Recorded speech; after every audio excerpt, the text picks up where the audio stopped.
Hey everybody, hope everybody's doing well.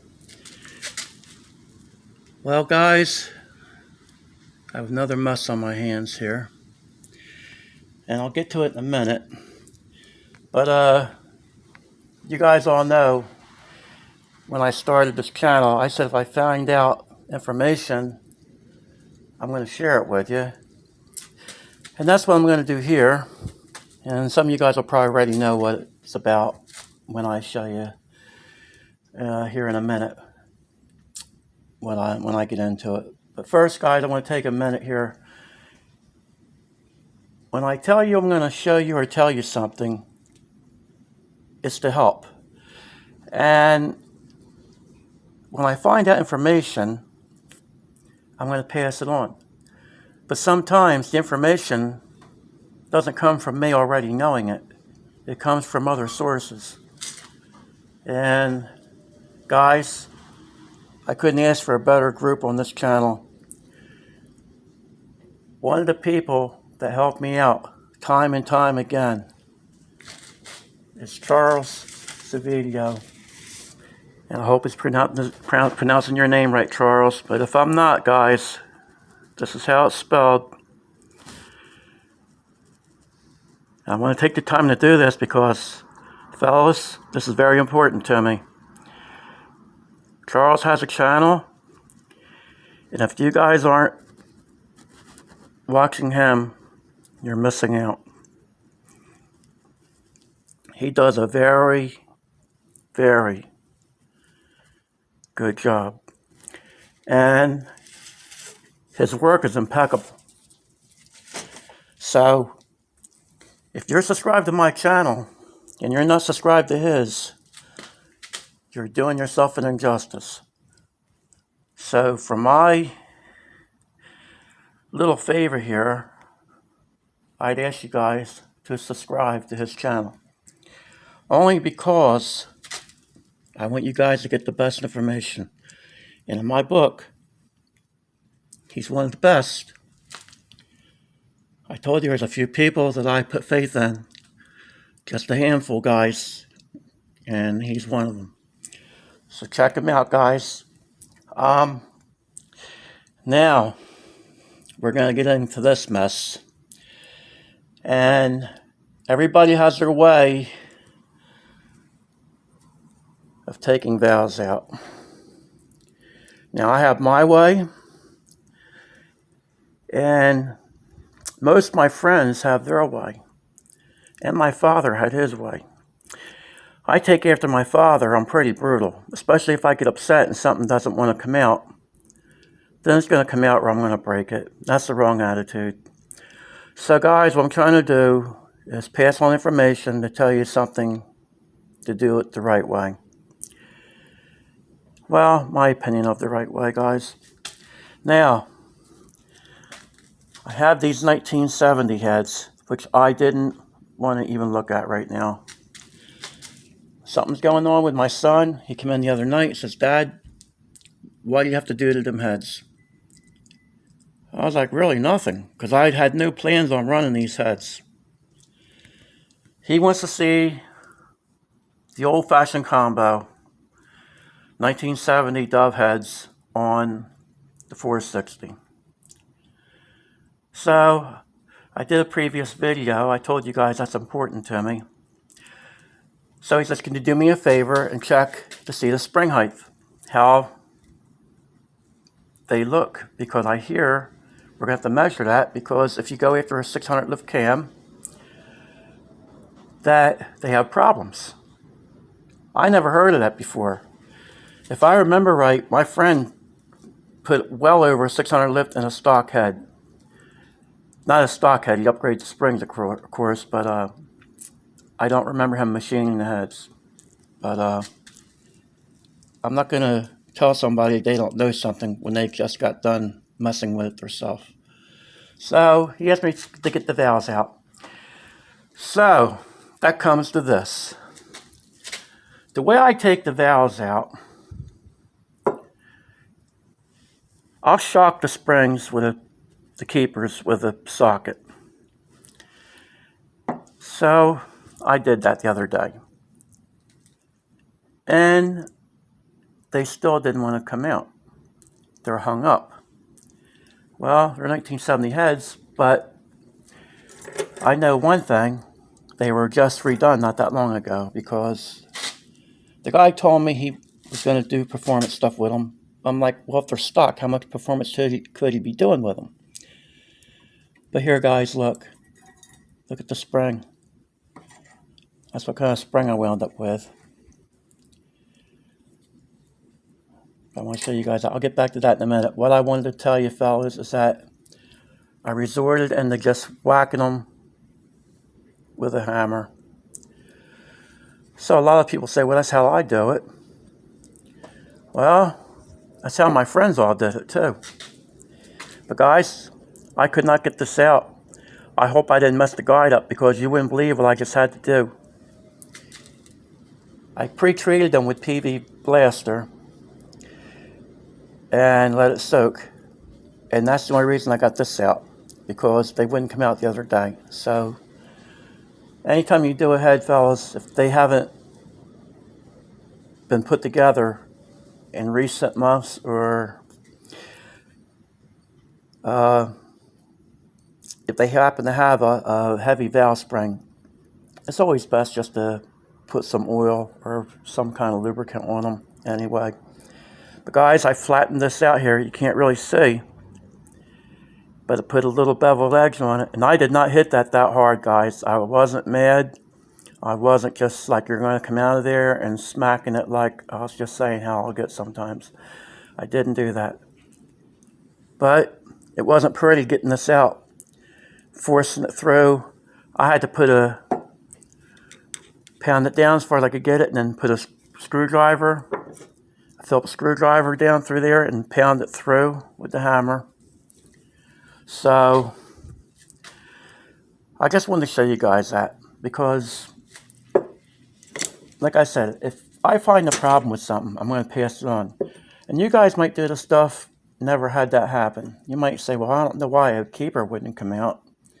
Well, it happens, guys, believe me. And if it's going to happen, I'm the perfect guy if that's going to happen to. But here we go, fellas. 1970 dove head. So let me see if I can get the light in here so you can see. Ugly, guys. Ugly, ugly, ugly. But here's the main thing. Just like every other Ford head, fellas. This is why Chevrolet has the advantage most of the time. And it's hard to show you guys on here. Unless you guys had these heads yourself, you'll know exactly what I'm talking about. The bowls are so shallow. And what I mean by shallow, I'm talking about there's no room off the seat right here. It's like, that's what you have, guys, before you hit the guide off the seat. That much. How's anything supposed to breathe like that? And then you wonder why people get desperate to do things to make a Ford head breathe. And it's just never easy to try to get something to run. Now, the only thing I can say is once you get this mess out of the way, the guide, cutting it back, which you got to cut it back more than you really should. I do. But I'm not getting too crazy on these. And then, to be honest, the port is so large, but it's half filled with casting, and they're just a mess. I used to love the dove heads because of had the compression brought up if you slapped them on something. But I'm going to tell you guys, these are one of the worst performance things you could ever put on something, as far as people thinking that they make power. You can make power out of them.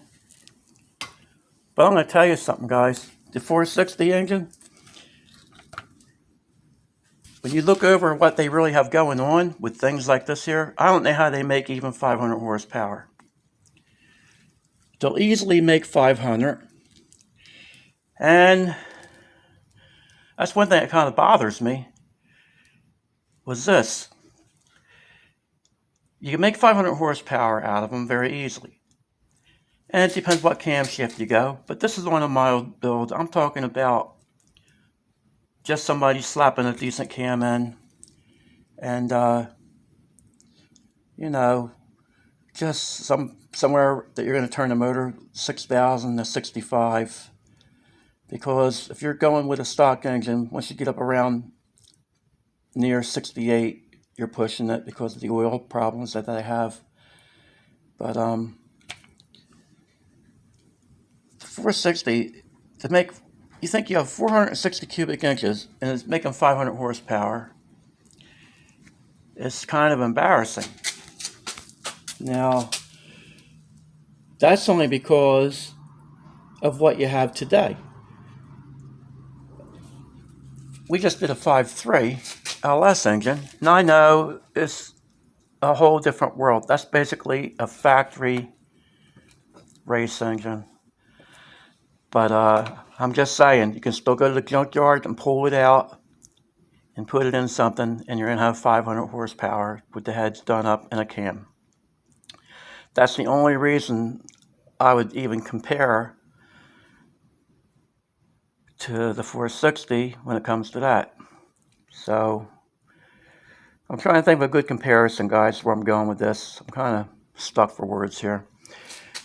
But my son and I was talking the other night, and what's really pathetic is that we're talking about this truck that I'm doing, which these heads are going to be going on, the 460, and it's a late model 460, externally balanced, which I really hate that, has the external crank, and I don't like that. I hate that big weight slinging around on the crank. It just bothers me. I hate that. But we're talking casually out here in the garage, and he says, you know what's really pathetic, Dad? I was like, what? He goes, you pull the 302 out of the Mustang, put it in your truck, it'd run the same number as what this 460 is going to run. And I said, I already thought about that. So how do you take something, how do you take an engine that's has a bore this big and 460 cubic inches, and then you got to think about something like this here.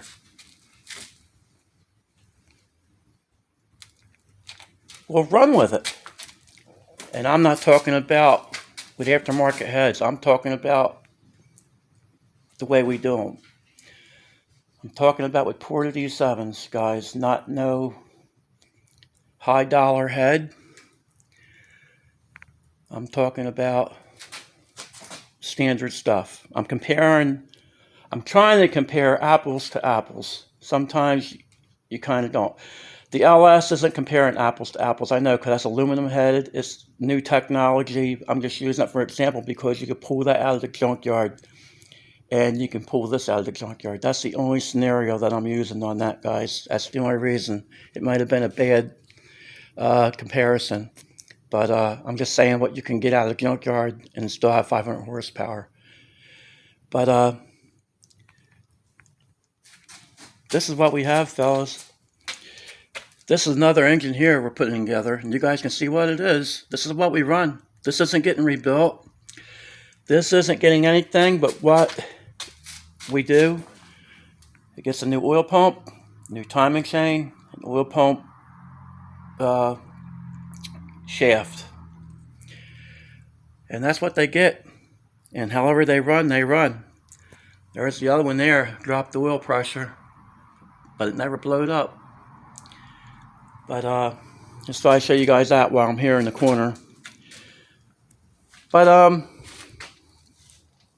this is amazing to me, guys, when you think about stuff, because you have guys that are biased, like to the big block, and guys that are thinking, they're only good for boat anchors.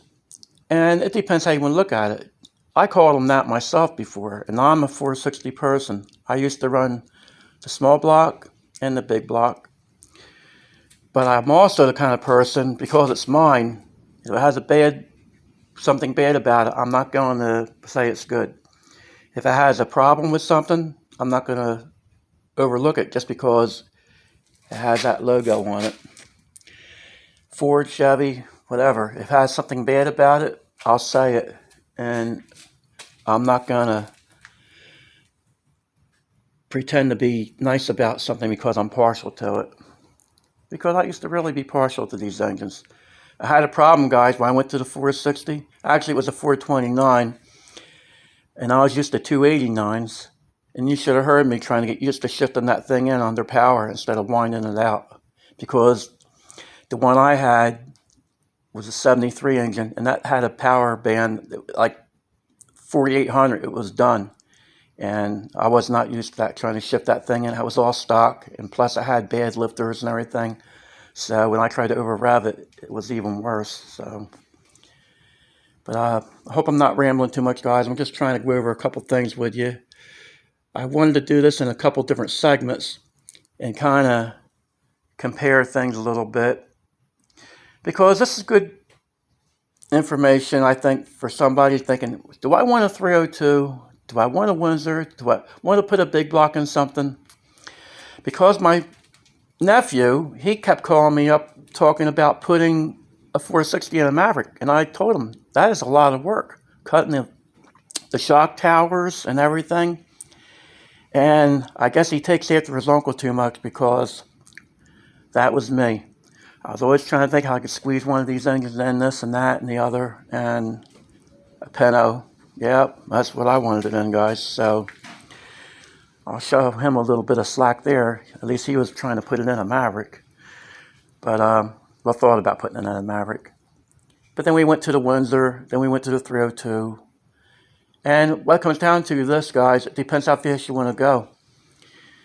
If you're just trying to go in the 10s and you're happy, content with that, well, you can't beat these little engines right here.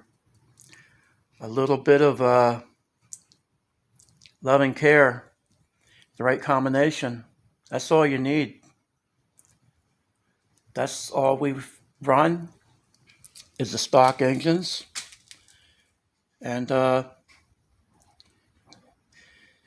think you guys were going to see this go together pretty quick. This one here, this is my son's girlfriend's engine that I keep showing you. And you can tell, guys, there's no valve release in it. So our goal is to get this to go 11s without a whole lot done. So that will be a good segment. I'm going to try to bring you guys along with the build if he doesn't mind. He's not a real go-getter when it comes to putting things out there on the YouTube, but he doesn't mind if I do. So I'm going to try to be around when he does it and document it, as long as I can keep out of his way.